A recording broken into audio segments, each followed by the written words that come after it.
सो हमने last video में encephalitis complete किया था और अब हमारे पास नया टॉपिक है, दैट इज ब्रेन एब्सेस।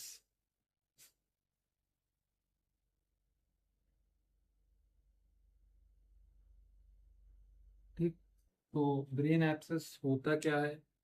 तो ये एक तरीके का इन्फेक्शियस डिसऑर्डर है, सच एज जैसे कि हम लोग ने इंसेफेलाइटिस और मेनिंजाइटिस पढ़ा था, तो उसी की तरीके ये भी एक तरीके का इन्फेक्शियस डिसऑर्डर है। इसमें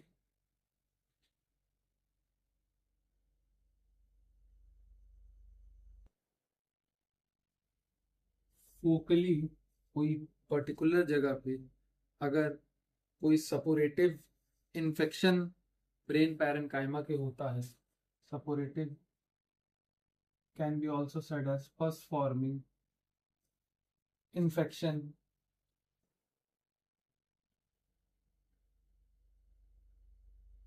विद इन ब्रेन पैरेन्काइमा,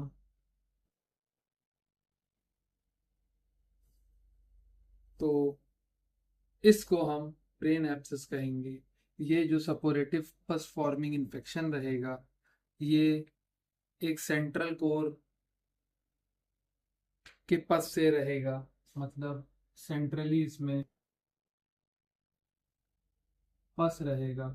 और ये मतलब एक पस जो है वो सराउंड रहेगा वैस्कुलराइज्ड कैप्सूल से, और उसी वैस्कुलराइज्ड कैप्सूल के अंदर एक एरिया होगा सेरिब्रल एडेमा। ठीक है।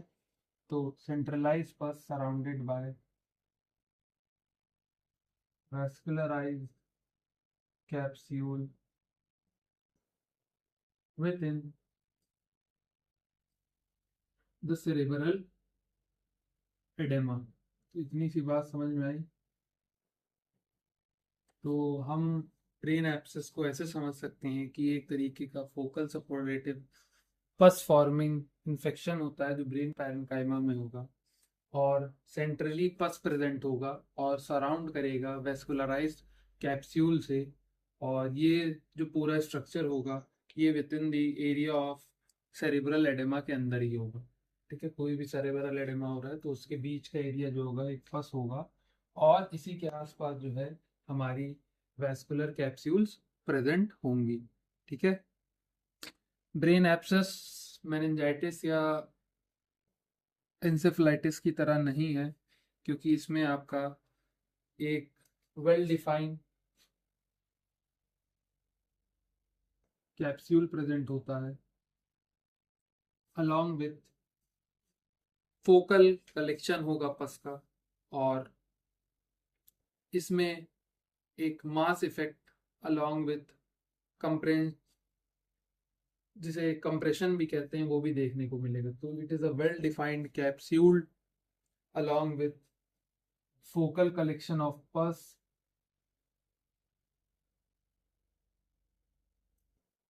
ठीक है। फोकल कलेक्शन ऑफ पस, इतनी सी बात समझ में आई। ठीक।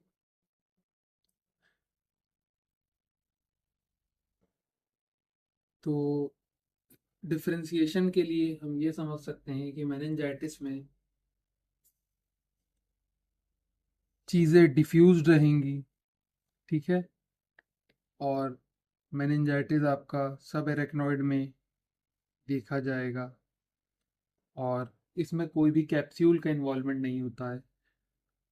इंसेफ्लाइटिस में भी आपको डिफ्यूज देखी जाएंगी चीज़ें, पैरेन्काइमल लेवल के ज़रूर होती हैं पर डिफ्यूज देखी जाएंगी, और इसमें भी कोई कैप्सूल नहीं होता है।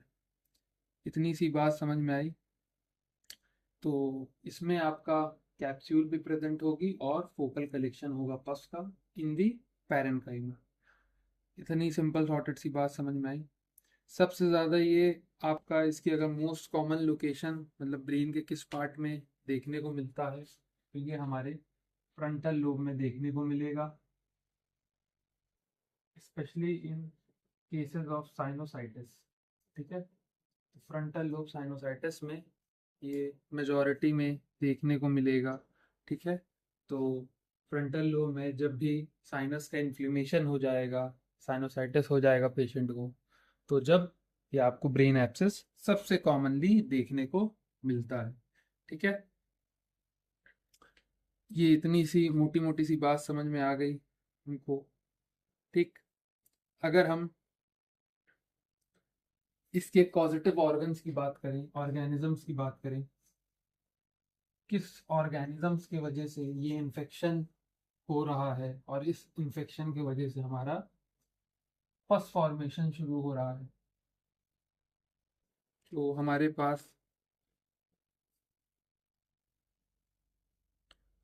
ऑर्गेनिज्म से पहले हमको रूट ऑफ इन्फेक्शन समझना पड़ेगा कि किस रूट से इन्फेक्शन हो सकता है, क्या रूट फॉलो करके इन्फेक्शन ब्रेन पैरेन्काइमा तक पहुंचेगा।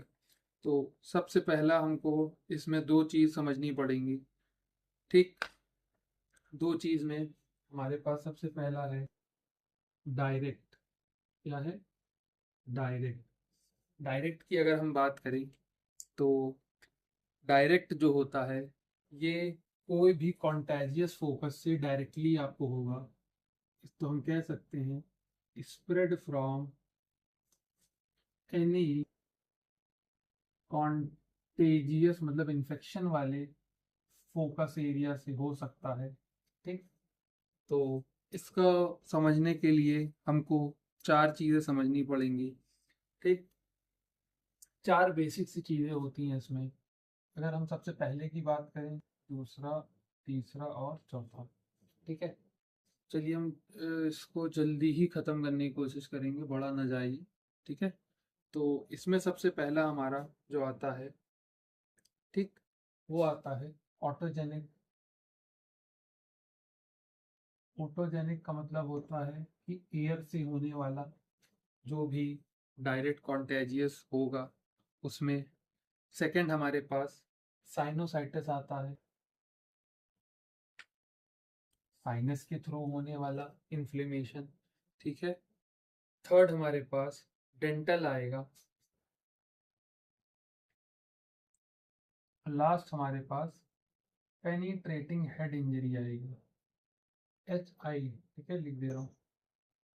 तो अगर हम ऑटोजेनिक की बात करें जो कि कान के थ्रू होगा, कान से ब्रेन में जाएंगी चीज़ें, तो ये बेसिकली दो बीमारियों में देखा जाएगा, that is mastoiditis and otitis. Otitis media भी जिसे कहते हैं। तो ओटाइटिस मीडिया जो हमारे पास होगा वो मोस्ट कॉमन होगा, क्योंकि इसमें ओटाइटिस मीडिया में दो कंडीशन आती है, acute suppurative otitis media and chronic suppurative otitis media, that is ASOM and PSOM। ठीक है, तो ऑटोजेनिक कॉज हमारे पास दो होंगे, that is mastoiditis and otitis media, जिसमें से ओटाइटिस मीडिया सबसे ज़्यादा कॉमनली इंडिया में पाया जाएगा। ठीक, ये डायरेक्ट कोरोजन के, अगर इसका रूट पता करें तो ये कोरोजन ऑफ बोन के थ्रू पहुंच सकता है, या तो थ्रोम्बोफेबलेटिक वेन के थ्रू पहुंच सकता है। ठीक है, तो ये दो रूट इसके रहेंगे। तो हमारे पास रूट के हिसाब से डायरेक्ट इरोजन थ्रू बोन, ठीक है, इरोजन करके थ्रू बोन पहुंच सकता है। साइनोसाइटिस की बात करें तो हमारे पास साइनोसाइटिस में भी दो साइनोसाइटिस है, that is frontal sinusitis along with ethmoid sphenoid. ठीक है, तो फ्रंटल साइनोसाइटिस अभी हमने इससे पहले भी डिस्कस किया, ये फ्रंटल लोब में एक्सेस कराएगा। ठीक है, फ्रंटल साइनोसाइटिस जो है आपका फ्रंटल लोब में कराएगा, और एथमोइड या स्फेनॉइड का जो साइनस होता है उसमें टेम्पोरल और फ्रंटल दोनों एब्सेस देखने को मिलेंगे। ठीक है, इतनी सी बात समझ में आ गई। और कभी कभी ये एक तीसरी कंडीशन जो कि बहुत लीस्ट कॉमन है, that is pots puffy tumour. इसमें फ्रंटल लोब का ऑस्टियोमाइलिटिस होने लगता है, तो इसके वजह से आपको जो है पॉट्स पफी ट्यूमर देखने को मिलेगा। तो साइनोसाइटिस में मोटी मोटी सी दो वजहें हैं, that is the frontal sinusitis causing frontal lobe abscess and ethmoid along with sphenoid sinus causing the temporal and the frontal। ठीक है। डेंटल की बात करें तो dental abscess mainly front lobe के वजह से ही होगा, और ये आपके स्प्रेड करेगा through dental plexus,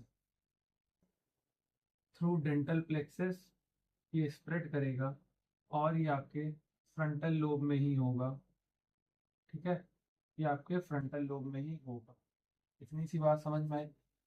as comparing to penetrating head injury, ये आपका कोई भी हेड इंजरी के बाद जब कोई फॉरेन ऑब्जेक्ट से इन्फेक्शन हो जाए या इंजरी पेनिट्रेट करके कोई भी ऑब्जेक्ट अंदर चला है जिसमें जिसकी वजह से आपको इन्फेक्शन हो जाए, तो ये इन्फेक्शन अगर आपके एब्सेस फॉर्म कर रहा है तो ये हमारा डायरेक्ट कॉन्टेजियस फैक्टर हो जाएगा। ठीक है, इतनी सी बात समझ में आई।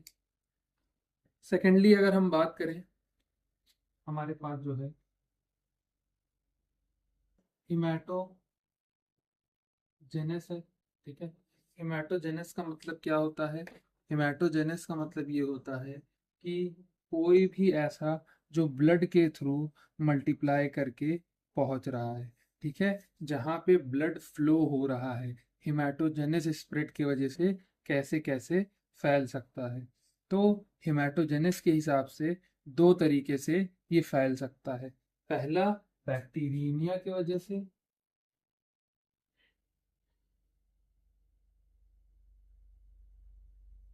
बैक्टीरियमिया की वजह से, और मतलब बैक्टीरिया का जो सीडिंग होगी ब्रेन में उसके वजह से।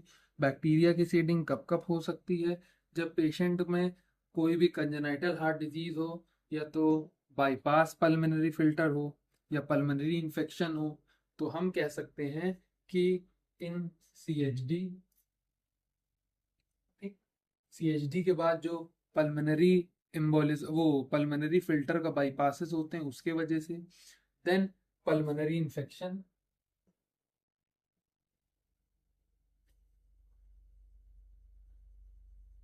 ठीक, पल्मोनरी इन्फेक्शन के बाद हमारा infective endocarditis. Endocarditis that is heart की लेयर का इन्फ्लेमेशन ड्यू टू इन्फेक्शन। तो इन्फेक्टिव एंडोकार्डाइटिस, ठीक।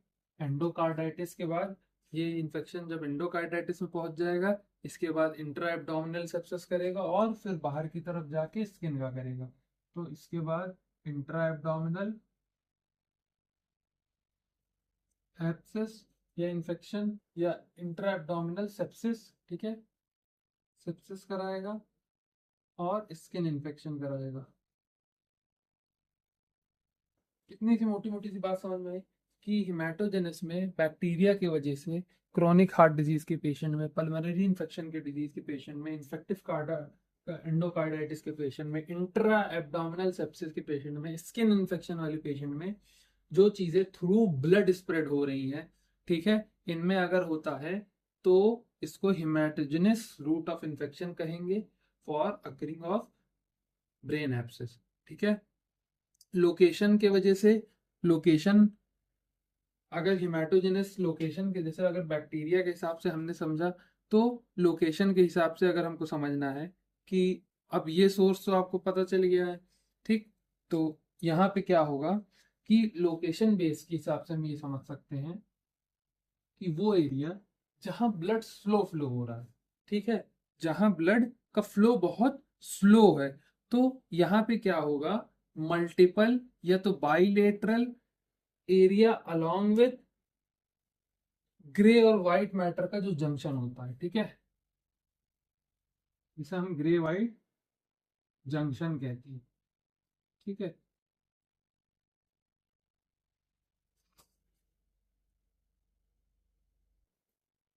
Flows slowly lodging and emboli. ठीक है, इतनी सी बात समझ में आई।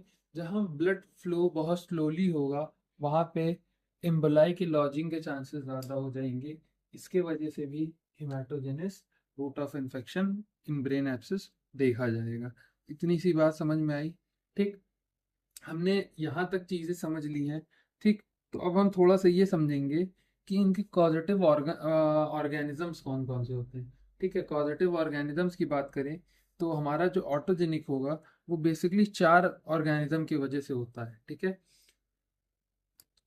इसको हम जो है, एक सेकेंड, इसको जो है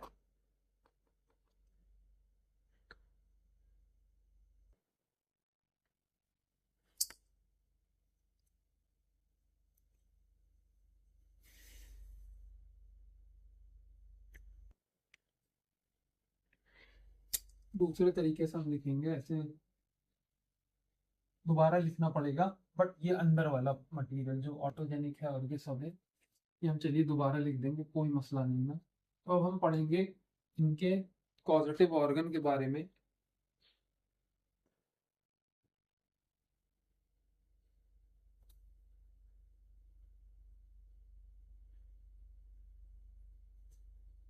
ऑर्गन के ऑर्गेनिज्म, ठीक है, कॉजेटिव ऑर्गेनिज्म के बारे में पढ़ेंगे। ठीक, तो पॉजिटिव ऑर्गेनिज्म में अगर हम सबसे पहले ऑटोजेनिक की बात करें, ऑटोजेनिक एब्सेस में कौन कौन से ऑर्गेनिज्म पार्ट लेंगे, तो ये बेसिकली हमारे पास 4 होते हैं। That is the streptococci, bacteroides, proteus, mirabilis. ठीक है, तो हमारे पास सबसे पहले स्ट्रेप्टोकोकाई होता है। स्ट्रेप्टोकोकाई जो होता है, ये दिमाग में रखिएगा, एक एनारोबिक रेस्पिरेशन के थ्रू होने वाला जो बैक्टीरिया है वो होगा। सेकंड हमारे पास बैक्टीरियोइड्स आते हैं। ठीक है, क्या आते हैं, बैक्टीरियोइड्स आते हैं। बैक्टीरियोइड्स तो ऑटोजेनिक में स्ट्रेप्टोकोकाई, बैक्टीरियोइड्स, और आप थर्ड में प्रोटीनियस लिख सकते हैं, तो स्यूडोमोनास को भी लिख सकते हैं। ठीक, तो pseudomonas, streptococci, bacteroides and pseudomonas. Pseudomonas कौन सा, एरिगोनोसा। ठीक है, एरिगोनोसा। ठीक है, एरिगोनोसा वाला सुडोमोनास जो होता है, इसके वजह से देखने को मिलेगा। ठीक, इसके बाद हमारे पास क्या था, साइनोजेनिक एब्सेस था। साइनोजेनिक एब्सेस की अगर हम बात करें, जो कि साइनोसाइटिस की वजह से हो रहा था। साइनोजेनिक एब्सेस में किसके वजह से होगा, कौन कौन सी बैक्टीरिया होंगी, सेम वही स्ट्रेप्टोकोकाई होगी, स्टेफाइलोकोकस होगी, हेमोफिलिस होगी, और सेम वही बैक्टीरिया। तो हम सेम यही दो लिख सकते हैं, स्ट्रेप्टोकोकाई, बैक्टीरियोइड्स, ठीक, along with स्टेफाइलोकोकस। ठीक है, इतनी सी बात सिंपल सॉर्टेड सी समझ में आई। स्टेफाइलोकोकस में भी स्टेफाइलोकोकस ऑरियस आएगी। ठीक है, ठीक, तो ये 3 बैक्टीरिया मोटी मोटी से आपको याद कर लेना है। ठीक है, जिसकी वजह से होगा, कभी कभी ये इन्फ्लुएंजा की वजह से भी हो सकता है। इन्फ्लुएंजा की वजह से, तो इन्फ्लुएंजा करने वाला बैक्टीरिया कौन सा है, हेमोफिलस इन्फ्लुएंजा, हेमोफिलिक इन्फ्लुएंजा। ठीक है, सेकंड हो गया। थर्ड हमने ऑटोजेनिक कर लिया, साइनोजेनिक कर लिया, साइनोसाइटिस वाला कर लिया। ठीक, थर्ड हमारा अगर हम बात करें तो हिमाटोजेनिस में, स्पेशली इन,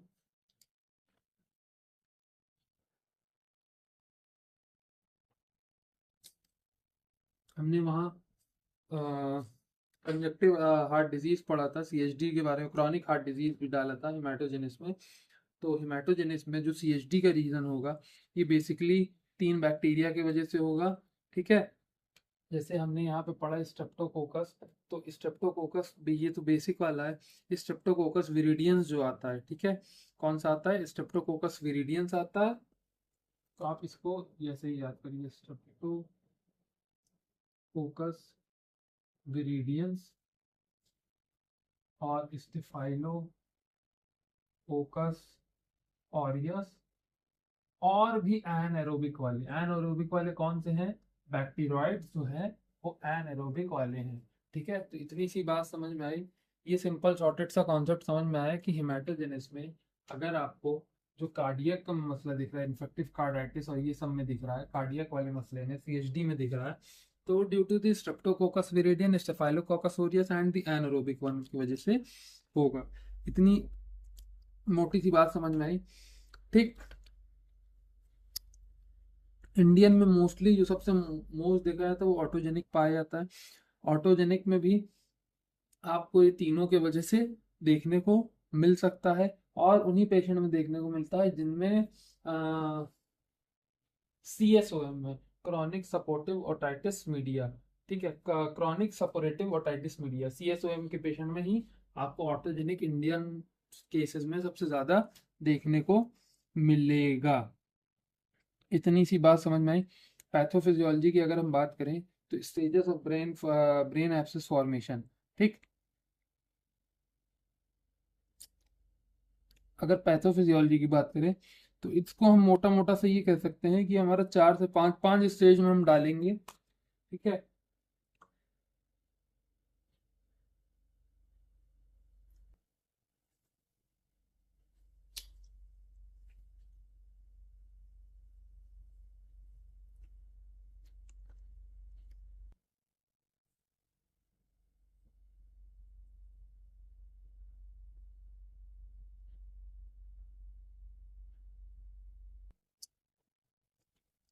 पैथोफिजियोलॉजी में हम 4 स्टेजेस डालेंगे।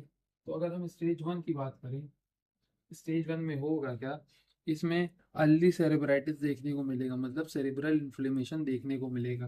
कोई भी एक फोकल एरिया में इन्फ्लेमेशन चालू हो जाएगा। इस कोई भी फोकल एरिया में इन्फ्लेमेशन की वजह से कंडीशन सेरेब्राइटिस की बनेगी। ये जो शुरू होगा, ये डे 1 to डे 3 में चालू हो जाएगा। ठीक है, इसके बाद जो है कोई कैप्सूल फॉर्मेशन नहीं होगी, सिर्फ न्यूट्रोफिल इन्फिल्ट्रेशन होगा और एडेमा आने लगेगा। क्या होगा, न्यूट्रोफिल्स इन्फिल्ट्रेट करेंगे और सेरिब्रल एडेमा दिखने लगेगा। इतनी सी बात समझ में आ गई। ये डे 1 से डे 3 का है। एमआरआई में जब आप T2 हाइपर इंटेंसिटी कराएंगे तो आपको कोई ऐसा डिफ्यूजन देखने को नहीं मिलेगा, बट डिफ्यूजन होना शुरू हो जाएगा, क्योंकि डिफ्यूज अभी चीजें नहीं हुई और कोई भी कैप्सूल फॉर्मेशन इसमें नहीं होता है। ठीक है, अभी इस स्टेज में कोई कैप्सूल डिफाइंड नहीं होता। ठीक है, अगर हम स्टेज 2 की बात करें, जिसे हम कह सकते हैं लेट सेरेब्राइटिस, तो ये हमारे पास अर्ली था। लेट की अगर हम बात करें तो लेट सेरिब्राइटिस में सेंट्रल नेक्रोसिस बिगिन हो जाएगी।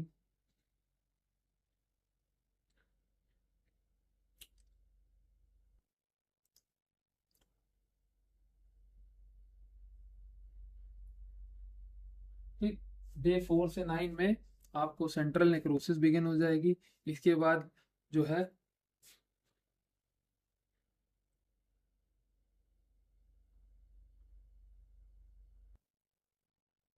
लिक्विफैक्शन ऑफ ब्रेन टिश्यू होने शुरू हो जाएंगे, और इसी के बाद आपके मैक्रोफेजेस भी इनफिल्ट्रेट करना शुरू कर देंगे। क्या कर देंगे, इनफिल्ट्रेट करने लगेंगे। ठीक है, तो ये पूरा आ रहा है, नहीं आ रहा। ठीक, अरे बड़ा मसला है इसका। ठीक, तो स्टेज 1 में हमारा फोकल एरिया इन्फ्लेमेशन और date in the day 1 to 3 causing the neutrophil to infiltrate, causing cerebral edema. These cerebral edema lead to the central necrosis to begin within day 4 to 9 and lead to the liquefaction of the brain tissue, causing macrophages infiltration. ठीक है, अब यहाँ पे भी capsule उतनी certainly नहीं form होगी, उतनी मतलब एब्सोल्यूट डिफाइंड नहीं फॉर्म होगी। स्टेज 3 में ही कैप्सूल फॉर्मेशन शुरू होता है। तो हम कह सकते हैं जो कैप्सूल फॉर्मेशन होता है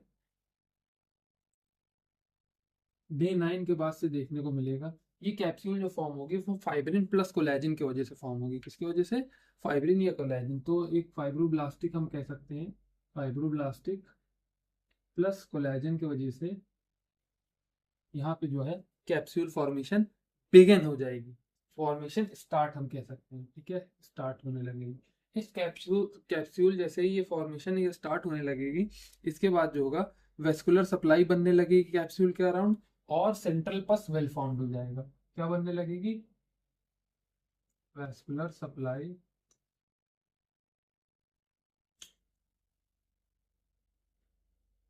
ठीक, एक तरह की क्या होने लगेगी, वैस्कुलर सप्लाई बनने लगेगी। किस एरिया के अराउंड वैस्कुलर सप्लाई बनेगी? कैप्सूल के around, vascular supply around capsule, और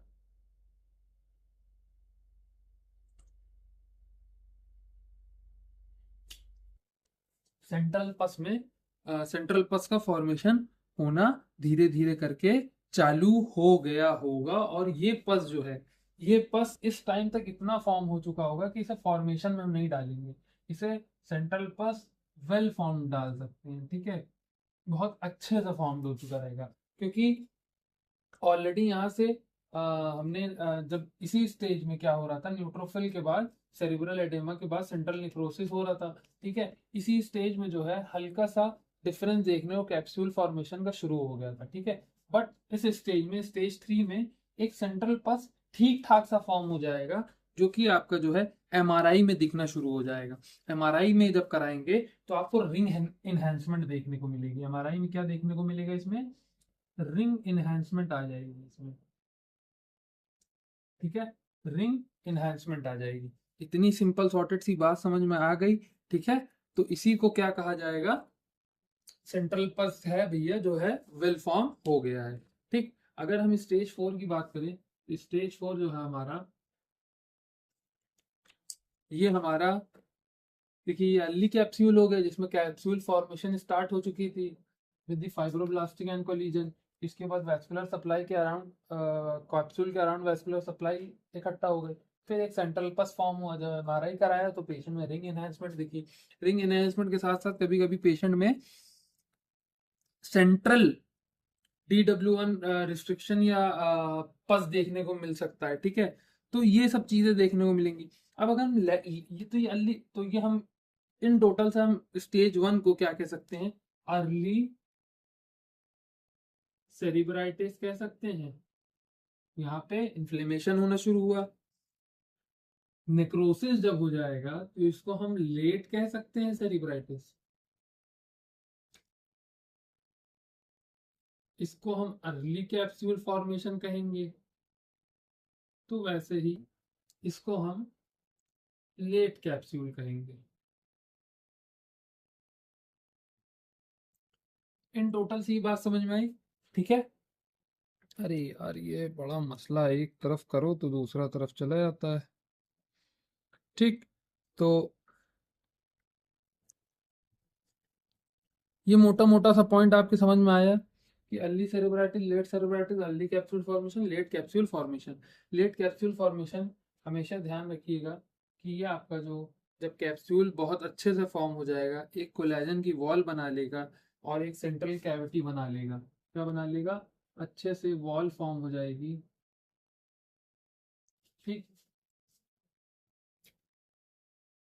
कोलेजन फॉर्मेशन अच्छे से हो जाएगी, ये सब वेल फॉर्म्ड है, ठीक है, फॉर्म्ड हो जाएगा।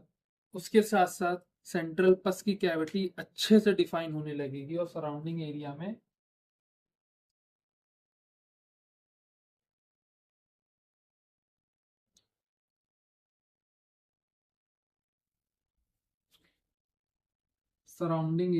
एडेमा दिखने लगेगा। तो ये हमारा जो है स्टेज 4 रहेगा, जिसमें कि लेट कैप्सूल फॉर्मेशन में आएगा। इसमें जो वॉल फॉर्म होगी, ये बहुत अच्छे से वॉल फॉर्म होगी। किस चीज की? हम कह सकते हैं कैप्सूल जो बहुत अच्छे से फॉर्म हो जाएगा, अलॉन्ग विथ कोलेजिनस वॉल फॉर्म होगी। इसके बाद जो है सेंट्रल पस कैविटी बहुत अच्छे से डिफाइंड हो जाएगी और सराउंडिंग एरिया में एडेमा दिखने लगेगा, ठीक। आपको यही रिंग एनहेंसमेंट जो स्टेज 3 में देखने को मिल रही थी, यही स्टेज 4 में और अच्छे से देखने को मिलेगी और स्मूथर मिलेगी, ठीक। और जब T2 कराएंगे, जैसे DW1 होता है, तो T2 में क्या आपको एक डार्क एरिया देखने को मिलेगा जो ये बताएगा कि एक वहां पे कैप्सूल प्रेजेंट और डार्क कैप्सूल प्रेजेंट रहेगी। क्लिनिकल इंपॉर्टेंस इसका अगर समझना है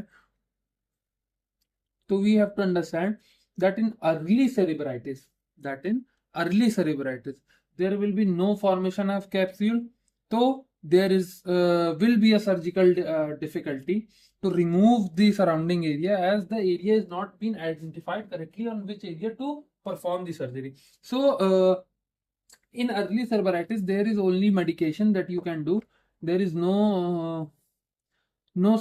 surgical intervention because the surgical intervention is too difficult to perform due to the unidentification of the brain area in the MRI. So no ring enhancement and no thin lining of ring or differentiation factor along with central pus cavity can be well defined. So in stage 1 or the early cerebritis stage, there will only be the medicinal treatment is preferred. Okay, in the late capsule phase, that is the stage 4, there will be a surgical drain will be optimal and no medication will be useful for it. तो simple shorted से हम ये समझे तो stage 1 और stage 4 में यही फर्क है, ठीक है, पैथोफिजियोलॉजी में यही फर्क है, ठीक। तो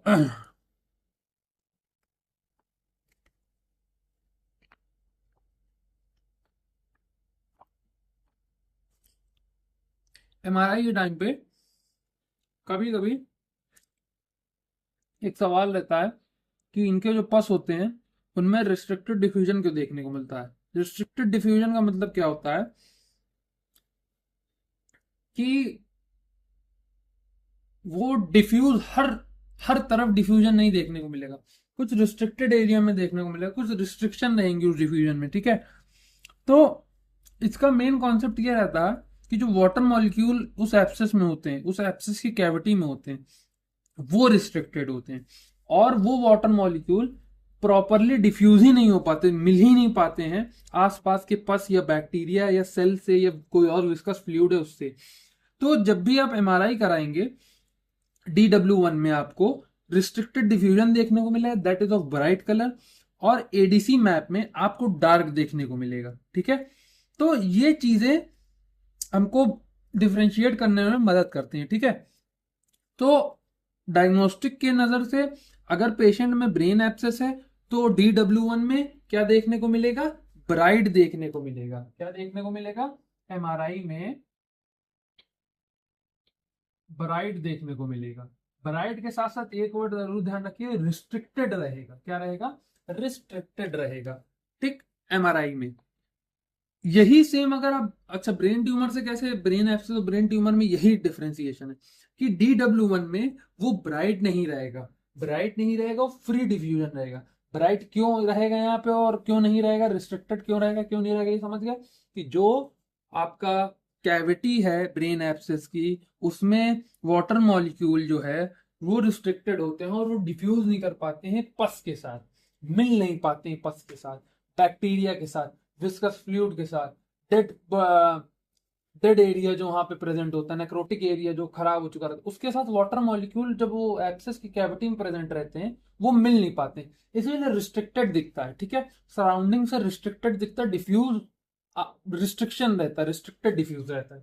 बट अगर ब्रेन ट्यूमर की बात करें तो आपको यहाँ पे जब भी पेशेंट का MRI कराएंगे, पेशेंट के MRI में जो DW1 रहेगा वो ब्राइट नहीं रहेगा, फ्री डिफ्यूजन रहेगा। यही एक की मतलब की फैक्टर है for differentiating the brain abscess from the brain tumour. यही एक की डिफरेंशिएटिंग फैक्टर है, क्या कि MRI जो है वो DW1 में ब्राइट आएगा उस एरिया पे और रिस्ट्रिक्टेड डिफ्यूजन देखने को मिलेगा एज कंपेयर टू हम ब्रेन ट्यूमर की बात करें तो ब्रेन ट्यूमर में DW1 जो रहेगा ब्राइट भी नहीं रहेगा और रिस्ट्रिक्टिव की जगह फ्री डिफ्यूजन देखने को मिलेगा।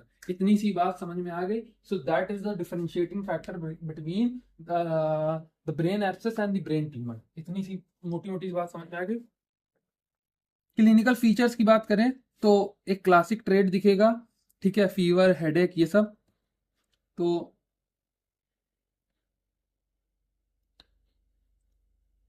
पैथोफिजियोलॉजी समझ में आई अच्छे से कि नहीं? हमारे ख्याल से इतनी मोर देन इनफ है। ओह, इसके पर स्टेजेस भी होते हैं, जैसे वैस्कुलाइटिस शुरू हो रहा है तो क्या होगा, उसके बाद क्या होगा, उसके बाद क्या होगा। ठीक है, तो इसकी पर स्टेजेस भी शुरू होती हैं, बट उतना डेप्थ में पढ़ना नहीं ना। आप जब एमबीबीएस करिए तब पढ़िएगा, ठीक है। या तो आप जब कुछ और करिए जब पढ़िएगा, एमबीबीएस के बाद ही पढ़ेंगे उसके डीप में, ठीक है।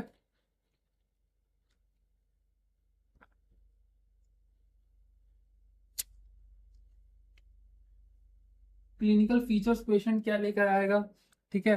तो सिंपल सा फीवर, हेडेक, ये सब आपको समझ ही में आ रहा है, ठीक है। जो मेजोरिटी देखने को मिलेगा, फीवर, हेडेक, इसलिए हेडेक क्यों देखने को मिलेगा, क्या उस एब्सेस की वजह से हो सकता है, आईसीपी बड़ा हो तो हेडेक भी हो सकता है। फीवर इसलिए देखने को मिलेगा, बॉडी में इन्फेक्शन चल रहा है, साफ सीधी सी बात, अपने से लिख दीजिएगा, कोई उतनी बात नहीं ना। बट हेडेक में एक चीज ये देखिएगा कि हेडेक जो रहेगा, हेडेक की अगर बात करें तो हेडेक प्रोग्रेसिव टाइप का रहेगा, दिन ब दिन बढ़ता चला जाएगा ड्यू टू दी आईसीपी, ठीक है। फीवर की बात करें, फीवर में भी आपको हाई फीवर देखने को मिलेगा, और अगर और हाई फीवर हो रहा है तो आप कंडीशन सीवियर हो गई है, या तो आपको मेनिंजाइटिस होने वाला हो गया है, या तो आपको जो वेंट्रिकल्स होती हैं ब्रेन की वो रप्चर हो गई है, ठीक है। तो हेडेक प्रोग्रेसिव रहेगा, फीवर हाई ग्रेड फीवर रहेगा, बट अगर और हाई हो रहा है तो आप मेनिंजाइटिस की तरफ सोच सकते हैं उसको, या तो क्या सोच सकते हैं, मेनिंजाइटिस सोच सकते हैं, या तो आपका वेंट्रिकल जो है वो रप्चर हो चुका है, ठीक है। इतनी सी बात समझ में आ गई, ठीक।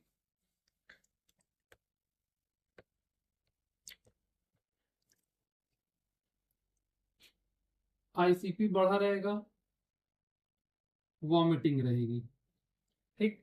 हेडेक प्रोग्रेसिव रहेगा, आईसीपी बढ़ा रहेगा, वॉमिटिंग रहेगी, ठीक। कशिंग ट्रेड भी देखने को मिलेगा, और जीसीएस दिन ब दिन घटता चला जाएगा, ठीक है। डिटीरिएटिंग जीसीएस देखने को मिलेगा, और कशिंग ट्रेड्स भी देखने को मिलेगा, कशिंग ट्रायड्स भी देखने को मिलेगा इन लेट, ठीक है। इतनी सी बात समझ में आई। अलॉन्ग विथ, अगर ऑटोजेनिक हो रहा है, जो कि इंडिया में सबसे ज्यादा कॉमन है, ड्यू टू दी बैक्टीरियोइड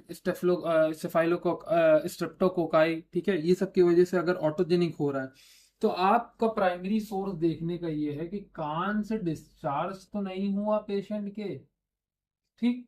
कान से पेशेंट के कोई डिस्चार्ज तो नहीं हो रहा है, कोई साइनोटिक जगह पे, जैसे फेशियल पे पेन, ठीक है, फेशियल एरिया पे पेन या टेंडरनेस तो नहीं है, तो हम कह सकते हैं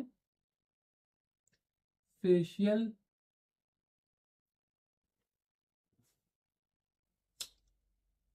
पेन या टेंडरनेस तो नहीं है। तो अगर ईयर डिस्चार्ज है तो आपका ओटाइटिस मीडिया की तरफ जाके ऑटोजेनिक चला जाएगा। अगर फेशियल पेन में टेंडरनेस है, फेस पे भी पेन है, फेस के खास तौर से इस एरिया पे पेन है, ठीक है, तो आप क्या कहेंगे कि इसको साइनोसाइटिस की वजह से है, साइनोजेनिक है, ठीक है। इतनी सी बात समझ में आई।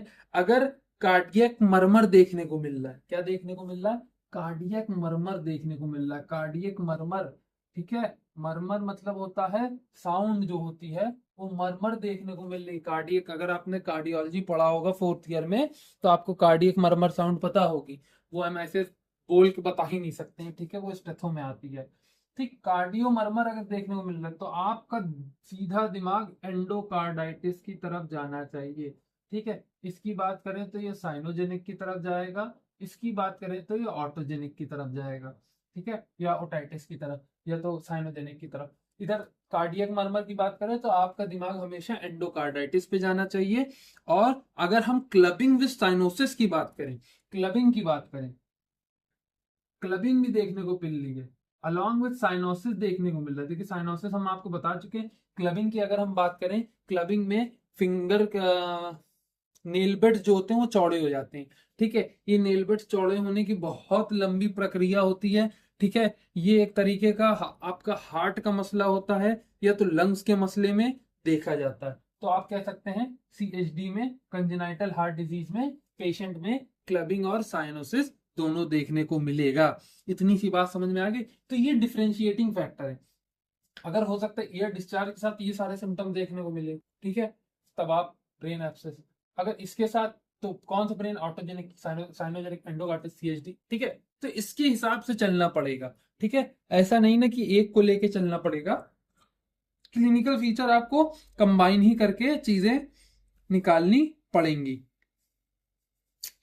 ठीक, इसको पता करना थोड़ा सा मुश्किल है क्योंकि हमने बताया ब्रेन ट्यूमर और ब्रेन एब्सेस में सिर्फ एमआरआई में ही DW1 स्कैन में एक में ब्राइट रहेगा, एक में ब्राइट नहीं रहेगा, एक में रिस्ट्रिक्टेड रहेगा, एक में फ्रीली डिफ्यूज रहेगा। यही डिफरेंशिएशन है ब्रेन एब्सेस और ब्रेन ट्यूमर में। तो डिफरेंशिएशन थोड़ा सा मुश्किल हो जाता है। ठीक है, बाकी अगर एमआरआई कराएंगे तो आप डिफरेंशिएट कर देंगे बिटवीन मेनिंजाइटिस, स्ट्रोक और ब्रेन ट्यूमर। इतनी सी बात समझ आए। Majority brain abscess brain tumour वाला में ही डिफरेंशिएशन में ही कंफ्यूजन रहती है और गलत डायग्नोसिस होता है। तो इतनी सी बात समझ में आ गई। ऑलरेडी हमने एमआरआई वाला स्टैंडर्ड समझा दिया आपको। रिंग इनहेंसमेंट स्टेज 3 में देखने को मिलेगा। उसके बाद जो थिन रिंग फॉर्मेशन है स्टेज 4 में देखने को मिल जाएगा। ठीक है, स्मूथ या थिन रिंग फॉर्मेशन देखने को मिल जाएगा। और DW1 में क्या देखने को मिलेगा? DW1 ही सबसे ज्यादा इंपॉर्टेंट है। ठीक, ADC डार्क रहेगा और डिफरेंशिएट ऐसे ही होगा ये ट्यूमर से। ठीक, मोटा मोटा से ये बात एकदम क्लियर कट सी बात है। ठीक, अगर मेडिकल मैनेजमेंट की बात करें,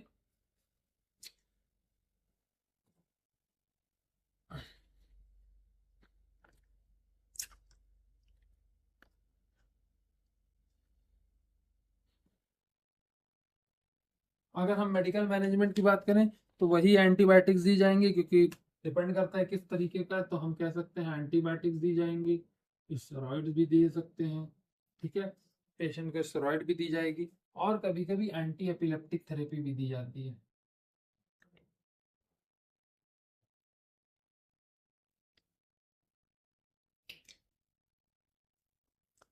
ठीक, एंटी एपिलेप्टिक थेरेपी भी दी जाएगी। इसमें लोराज़ेपाम और डियाज़ेपाम दिया जाता है। ठीक है, कुल मिला के ये रहता है। सर्जिकल का यही है कि जब तक स्टेज 4 में नहीं पहुंच जाएगा तो सर्जिकल इंटरवेंशन आप नहीं कर सकते। छोटा एब्सेस 2.5 सेंटीमीटर या उससे कम का अगर हुआ तो छोटा एब्सेस हो जाएगा। और सर्जरी जब भी होगी जब पूरा कैप्सूल फॉर्म हो जाएगा और ड्रेन होने की कंडीशन में रहेगा। जब तक पूरा कैप्सूल की वेल फॉर्मेशन नहीं होगी, या सेरेब्राइटिस का अगर चौथा स्टेज रहे, मतलब सेरिब्राइटिस के दोनों स्टेज में तो नहीं होगा, तीसरे चौथे में होने के चांसेस है। चौथा is the most preferable one. ठीक है, लेट कैप्सूल फेज जो होगा वो सबसे प्रेफरेबल वन है फॉर सर्जिकल इंटरवेंशन। ठीक है, इसके बाद अगर हम चलें इसके डिफरेंशियल पे, तो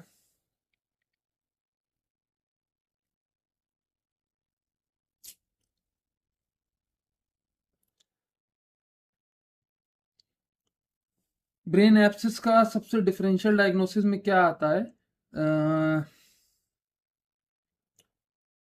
हम बता चुके हैं आपको, वही एमआरआई का सिंपल सा हमको उठाना पड़ेगा। ठीक है, इसका नेमोनिक होता है मैजिक डॉक्टर। मैजिक डॉक्टर में एम से मेटास्टेसिस, ए से एब्सिस, जी से ग्लूब्लोब्लास्टोमा, आई से इन्फेक्शन, सी से कंट्यूजन, डी से डीमाइलिनेशन, आर से रेडिएशन नेक्रोसिस। ठीक है, तो ये एक तरीके का आपका, आप ये याद कर सकते हैं, ये एक तरीके का वो है, निमोनिक्स है फॉर द डिफरेंशियल डायग्नोसिस कि मेटास्टेसिस केस में एब्सेस, ग्लूकोब्लास्टोमा, इन्फेक्शन, कंट्यूजन, डीमाइलिनेशन और रेडिएशन नेक्रोसिस में देखने को मिलेगा। डिफरेंशिएट आप वही एमआरआई पे कर सकते हैं DW1 स्कैन में, ब्राइट सेंटर, एब्सेस, पस रिस्ट्रिक्टेड। ठीक, सिंपल सॉर्टेड सा यही देखने को मिलेगा। बहुत छोटे छोटे लीजन है तो एब्सेस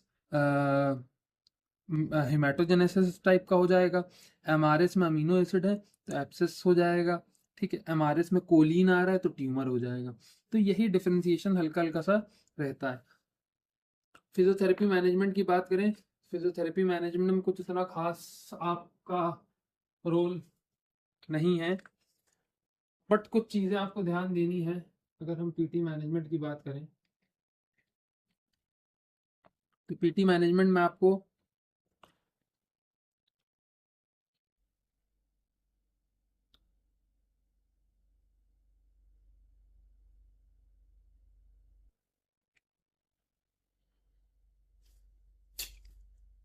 हेड की पोजीशन रेज रखनी है ताकि रेज्ड आईसीपी ना हो। रेज्ड आईसीपी देखना है कि आईसीपी बढ़ा तो नहीं ना, 30 डिग्री तक रखनी है। अवॉइड करना है वैल्सल्वा मैन्यूवर। कोई भी आइसोमेट्रिक एक्सरसाइज नहीं करानी है in early stages. No isometric in early stages. इतनी सी बात समझ में आई? ठीक। आपका सिर्फ गोल क्या होगा, आपका सिर्फ इसमें गोल होगा कि पैसिव रेंज ऑफ मोशन कराएं, रेस्पिरेटरी केयर करें। ठीक है, तो आप ये कह सकते हैं ये अक्यूट स्टेज में आपका जो ट्रीटमेंट रहेगा PROM रहेगा, रेस्पिरेटरी रहेगा, पोजीशनिंग रहेगा। ठीक, अक्यूट स्टेज में ये सब चीज़ें कराएंगे। ये सब चीज़ें अक्यूट ही की हैं, बट इसमें ये चीज़ें कराएंगे। ये चीज़ें जो है अवॉइड वाली है, मतलब हेड को 30 डिग्री रखना है, ये कराने वाली चीज़ें ना, बताने वाली चीज़ है। ठीक है, वाल्सल्वा मैनूवर जैसी चीज़ों को मना करना है। नो आइसोमेट्रिक कराना, कोई भी आइसोमेट्रिक नहीं कराना है स्टार्टिंग की स्टेज में। रिहेबिलिटेशन जब स्टार्ट होगा तो पेशेंट में आपको डेफिसिट के हिसाब से कराना है। ठीक, for example patient come with deficit of hemiplegia maybe some time. ठीक है, हेमीप्लीजिया वाला पेशेंट आया आपके पास, हेमीप्लीजिया मतलब ये पोस्ट ब्रेन एब्सेस सर्जरी या सर्जिकल मैनेजमेंट और मेडिकल मैनेजमेंट है। तो अगर हेमीप्लीजिया का पेशेंट आया तो आप स्ट्रोक वाला पूरा चीज फॉलो करेंगे। ठीक है, पूरी स्ट्रोक वाला स्ट्रोक रिहैब फॉलो करेंगे। इसके साथ साथ कभी कभी एटैक्सिया वाला आ जाता है, तो एटैक्सिया में आपको पता है सेरिब्रल एटैक्सिया में आप फ्रेंकल्स एक्सरसाइज करा सकते हैं। ठीक, एफेजिया वाला आया तो आपको पता है एफेजिया के लिए क्या कराते हैं। एफेजिया लैंग्वेज डिसऑर्डर होता है, तो एफेजिया के लिए आप एफेजिया की ट्रेनिंग करा देंगे। उसके बाद एपिलेप्सी का आया,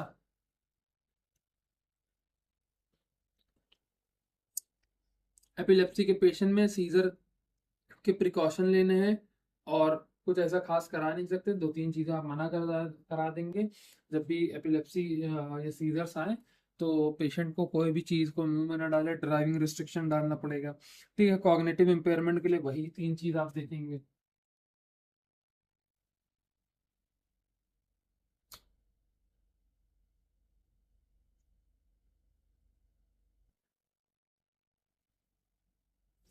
ठीक, तो कॉग्निटिव के लिए मेमोरी, एग्जीक्यूटिव अलॉन्ग विद जो नॉर्मल हमारी अटेंशन की ट्रेनिंग होती है, ये तीनों की ट्रेनिंग कराएंगे। ठीक, ये मोटा मोटा सा आपको समझ में आया? ठीक,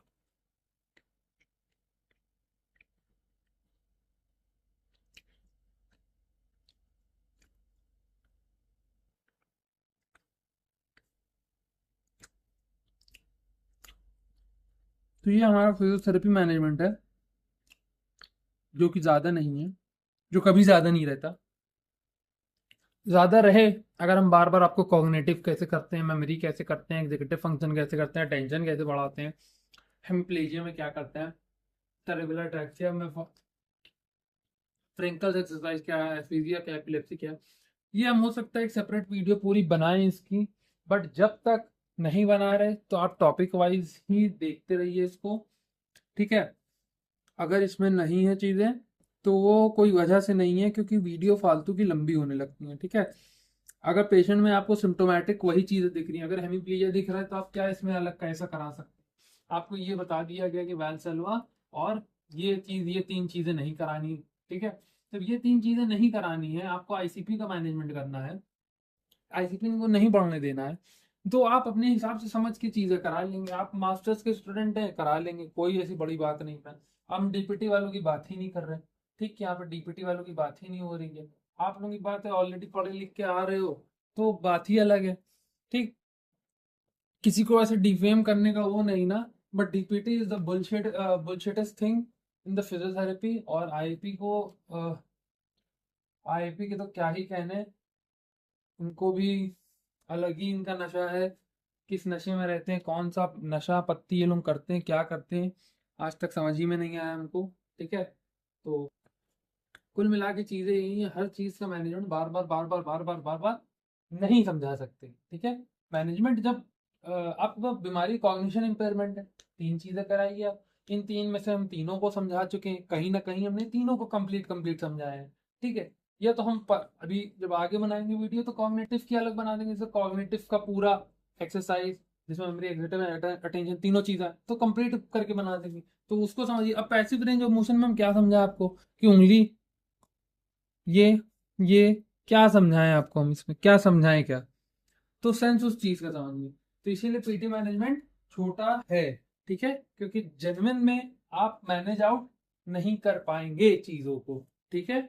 वो आपका सर्जन का काम है, आपका फिजिशियन का काम है, जनरल मेडिसिन का कोई डॉक्टर है तो उसका काम है, आपका काम इतना बड़ा मैनेजमेंट करना नहीं है। So that's it for today's video. I hope you like it. Thank you.